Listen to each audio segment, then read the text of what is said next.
shop saying today it is filing for bankruptcy. If you travel around Keysville, New York, you might notice a giant empty grocery store that's been closed for 4 years. We come from Indian Lake and we don't have a supermarket. People living in North Creek and in nearby communities. They have to drive more than an hour round trip. The nearest grocery store access.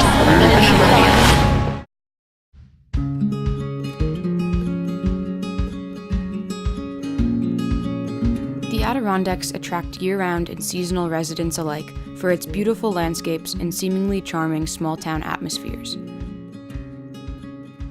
However, the socioeconomics in each town vary greatly, directly impacting people's accessibility to resources.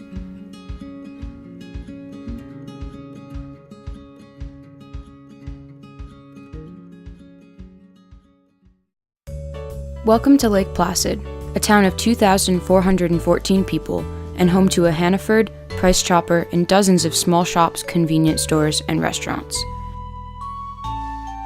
In what seems like a perfect Adirondack town, residents don't need to worry about how they will get groceries. In fact, there's almost no awareness of the lack of food accessibility in neighboring areas. The USDA considers any community that's more than 10 miles from an open supermarket as being a food desert for a rural area.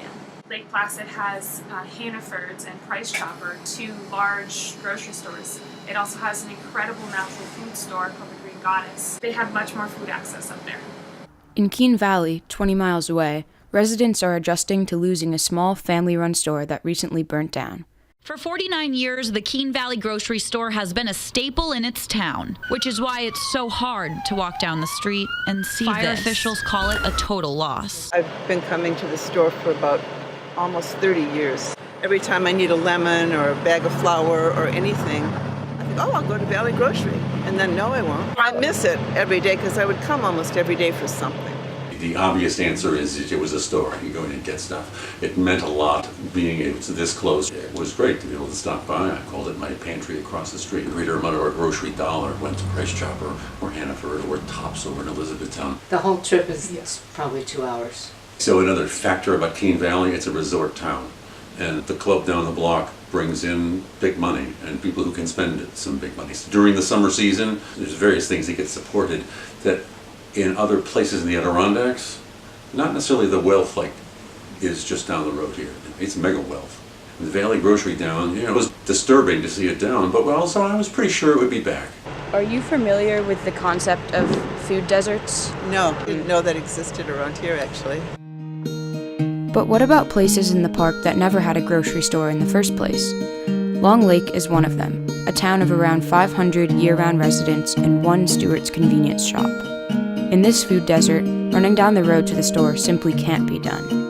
Some people solve that problem by just doing a shopping trip every Saturday. Oh yeah, so it takes you up a whole day. Yeah, actually, instead of going to Lake Placid, I stop at the IGA in Tupper Lake. There's also a bus we have here in town that makes a weekly shopping trip for older people who can't get out. And I guess they pick different places every week too. Do you guys have a farmer's market like in town or anything? Well, there is one. They call themselves a farmer's market, but there are no farmers around here. So, they have honey and candles and stuff like that. And that's on Thursdays once a week during the season. They do have pretty good produce at Northern Bourne in the summertime. Are you content with the produce you're able to get living here? Oh gosh, I would love to have produce. But I would love to have Northern Bourne open all year round. Many people who find themselves in situations like those in Keene Valley or Long Lake have resorted to shopping at convenience stores like Stewart's because that's the only thing available. Stewart's is an incredible resource, and as a convenience store, they do a great job. But that's, they're meant to be a convenience store and not to be the grocery store for people. Their model doesn't allow for lots of fresh produce, fresh fruits and vegetables, and so in a community where Stewart's is the only option for groceries, that's not an ideal scenario. The Northern Bourne guy put up a convenience store on the other road out of town, but then Stewart's moved in and he closed his shop, and now Stewart's is enlarging. I guess they find that there's enough business.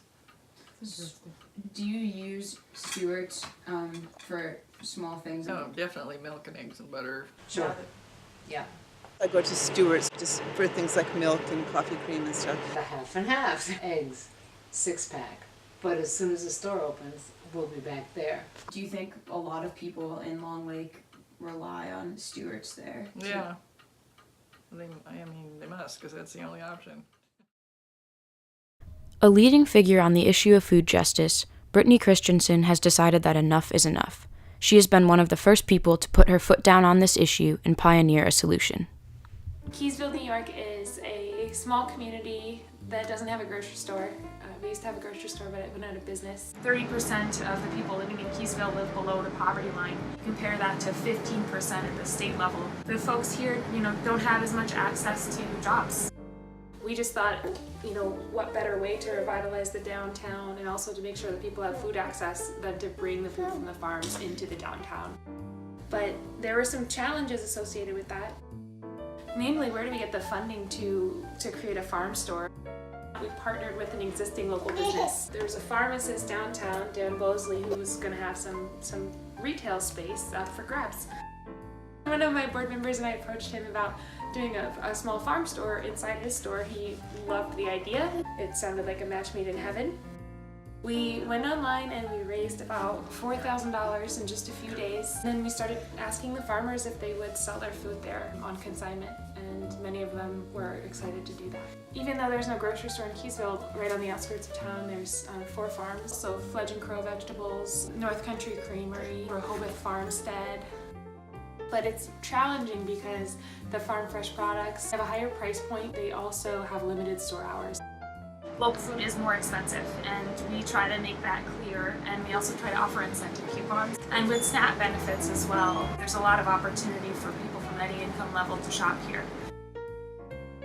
By and large, people have been really excited about the concept. It's a culture shift and it's a mindset shift, and we're trying to help people understand that the quality and the fact that the food comes from the local community is worth a little bit extra.